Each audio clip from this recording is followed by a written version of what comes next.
Hello everyone, it's Shel from Paper Octio Studio, and happy holidays, Merry Christmas, Happy New Year. I won't be seeing you until after Christmas. I have a few more things scheduled for the end of the month, and then we'll be into the new year. So I hope everyone's family festivities are awesome, no matter which ones you celebrate. I hope your holiday's great and everyone's happy.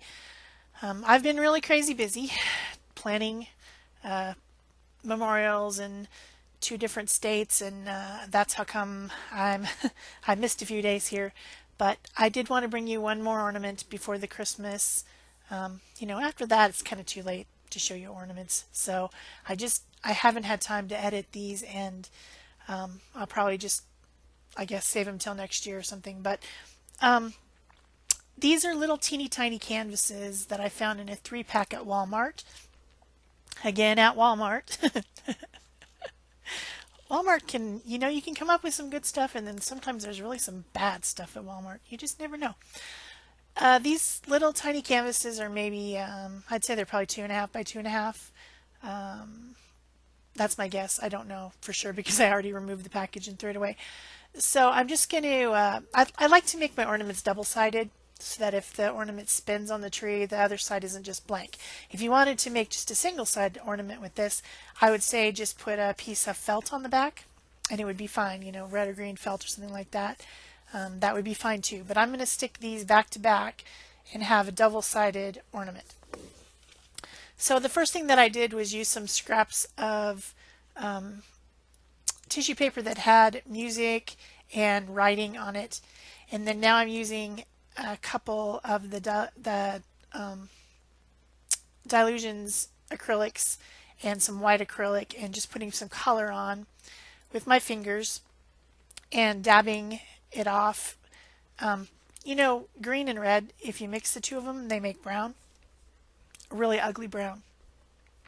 Don't want to do that, so I'm using white to kind of mediate in the center there to blend, and then I'm kind of dabbing off as well with a wet baby wipe, so that the acrylic will not completely cover up the collage I did in the back with the tissue paper, because I wanted that to show through a little bit. This is going to be mixed media. This is what you do with the big canvas, so why wouldn't you do it with the small canvas, right? So I'm going to go ahead and, of course, clean my hands apparently. I thought I cut that out. Oh well. Yes, I cleaned my hands a little bit because they were crazy dirty. And then I'm going to dry it real quick, get it good and dry. And then I have this little stamp set I haven't even opened. It's a Hampton Arts, and I got it at Tuesday Morning Store. It's got all these cute little like Christmas animals. It's like a Christmas animal set. But I'm going to use the little holly and the ornament, the little bauble, just to make some more layers in the background using some archival ink. Green and red. So I'm doing the holly leaves in the green and then the bauble in the red. I should have gotten a smaller block because it's kind of wobbly, but I just didn't feel like digging for it. So it wasn't like I was trying to make a very perfect impression. I was just making more layers, so I wasn't too concerned about it. Then my next step is to use this stencil and some light modeling paste. That's the one that I can actually dry quickly. I'm in a hurry doing this because I want to get the video done and up all in one day, and I want to get it done. So I'm quickly doing it. I want to do quick modeling paste that I can just dry with a heat tool, and that little snowflake stencil that my friend Peg sent me. She likes to send me good Happy Meal boxes. So then this is the fluid high flow paint in fine silver, and I'm applying that in kind of a drip fashion to give a little bit of a metallic shine, and also to bring out the modeling paste because the silver goes down in between all the little grooves and makes that raised area stand out a little bit more. Still just making a background. This is how you do. This little reindeer is a drawing that I made. My mother volunteers at a school and she does song play. Um, she needed a little reindeer to do this little game that she wanted to do where usually the kids use a penny and hold it in their hands and then someone has to find the penny. And she wanted a little tiny reindeer.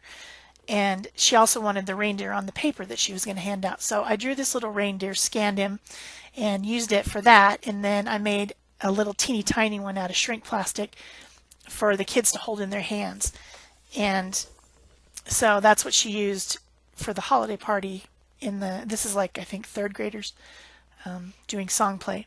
So since I had it on my desk, I just figured I would use it on the ornament because, I mean, what am I going to do with the reindeer sitting on my desk, you know? And it's on deli paper. So I cut him out, put him on that ornament, and then I thought, well, he needs a doe. He's a buck, so he needs a doe. So I decided to put a doe on the other side. So I'm drawing her using my mechanical pencil on just the other part of the deli paper, just a little scrap. And I cut it to size so that I wouldn't make it too big. These are pretty tiny, so I wanted to make sure that I didn't make a gigantic deer to put on there that wouldn't fit. So that's the reason that I cut the piece of paper down to the size roughly of the ornament. So then, excuse me, I got up early. I'm using my India ink illustration pens to draw in. You know, I sketch with the pencil and then some of the lines, I don't want to keep them anymore, so I draw in with the pen what I am going to keep and then erase the other lines. On the deli paper, what am I talking about? The India ink kind of erased a little bit, so I had to go over it again. So then I cut that out roughly, not fussy cutting, just rough cutting because the deli paper isn't going to show. The color will come through. It's like tissue paper, only more sturdy. So I don't need to worry about really carefully cutting it out. I just cut it out closely, but not being crazy. And then I put her on using some liquid matte medium. I need to get a liquid gloss medium that's not gloppy. So if anybody has any recommendations of a more glossy one that behaves in a non-sticky fashion, maybe some, haven't tried that, there's one that I haven't tried and I'll try it. It's not Mod Podge, it's another one. Collage Podge, there we go. I think it might have maybe a satin or something like that that I can use. My gloss medium that I have is the Liquitex Gloss Medium and Varnish, and it's sticky. So I don't like to use it for collaging per se. And the reason that all matters at this point is because I put on that fine silver drips and I wanted to maintain the metallicness of it, but when I put the matte medium over it, it dulls it. So I was kind of annoyed with that, so I do need to get like a satin or gloss decoupage that isn't sticky. And I'm going to try that Collage Podge, so never mind. That's what I'm going to try. I just have to find it somewhere. So then I've got my Neocolor 2 water-soluble crayons, and I'm using some of that matte medium to blend it, and then I'm also eventually going to use some white paint. I think this might be where I figured out I needed to use white paint to color in the white parts of the deer and the insides of the ears and tummy and all that, whatever, his little white tail. So I'm just continuing to use a couple different colors of the water-soluble crayon. Sometimes I'd apply it directly to the canvas, and other times I just scribble it hard on the deli paper and pick it up with my brush. So blending with a brush and a little bit of that matte medium liquid. And sometimes the white. I decided I wanted to brighten up his face a little bit. And then I have my white and black Posca pens that I'm going to do the detailing with after I'm done coloring. This method works really well for coloring over deli paper like this, or tissue paper, or whatever you might collage, because the crayons, if you press hard enough, they can go down into the grooves of things, and that's nice. It's a nice feature of it.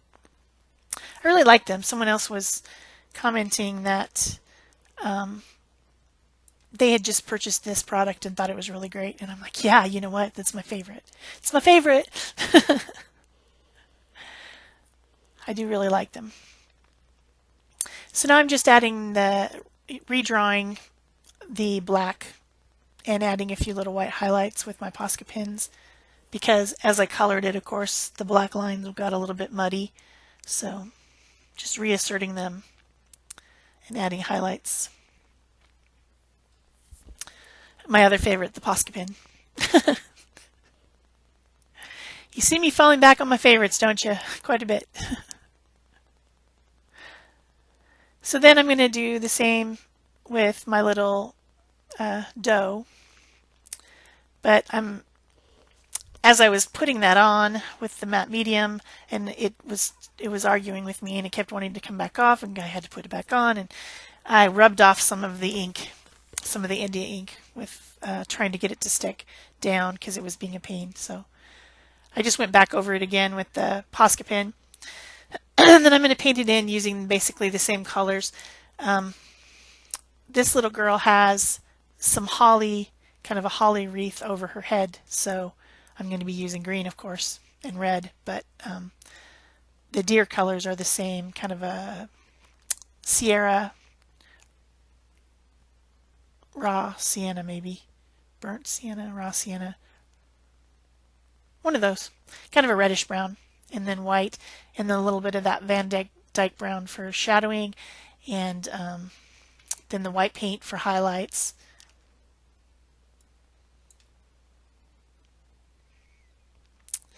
I was joking the other day about how I wanted all the colors of the crayons, and someone said, I think you have them all.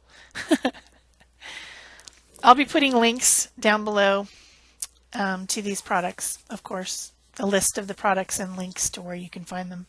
Usually on Amazon, unless Amazon doesn't have a good price, and then I link it somewhere else. But I'll do that in a bit. When this is saving, I'll go and try to find all the links. So now I'm coloring in the holly leaves around the top of her head and the berries with the bright red. Just using a regular inexpensive brush.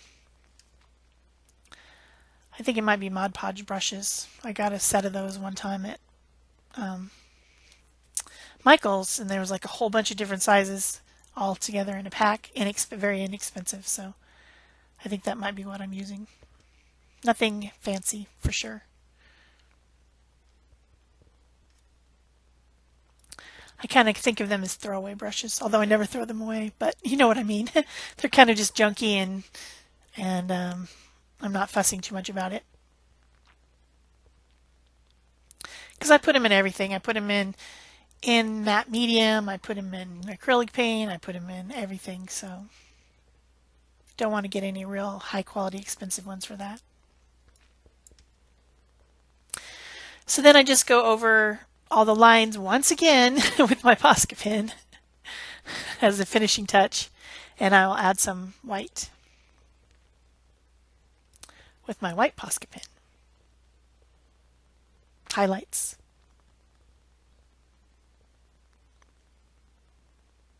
I made her eyes very big and kind of tilted, like she's young and pretty, you know.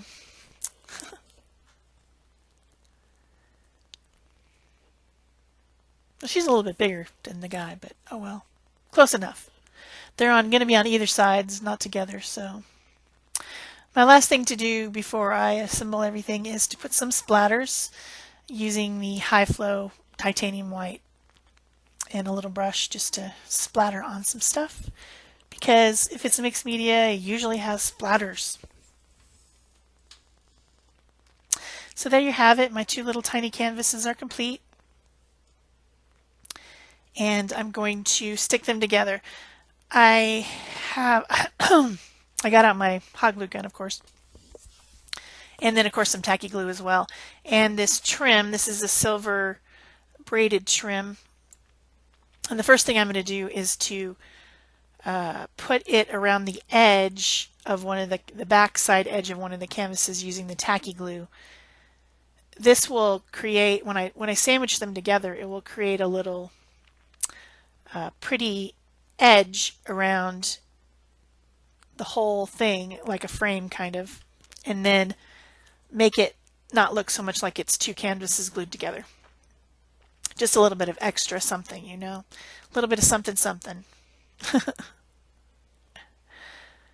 So I'm just gluing that on with tacky glue. And then I'll use the hot glue to stick the two pieces together once I'm satisfied with it. Also to put in a ribbon for the the hanger upper bit. If you've enjoyed this video, please leave me a comment so I know you were here. Subscribe if you haven't. Give it a thumbs up, of course. Share if you want to. Those things help my channel grow, and as you can see from up above, it's really working. So thanks everyone for doing that for me. I'm very appreciative of you doing that. It's very helpful. So there, I've glued it with hot glue, sticking it together, making sure it's all even and straight. And then I'm going to put a bow, but I decided that I didn't want that same heavy grosgrain, so I'm going to use some sheer ribbon. So that's it for me, and thanks so much for watching, and thanks for a great year. Bye-bye.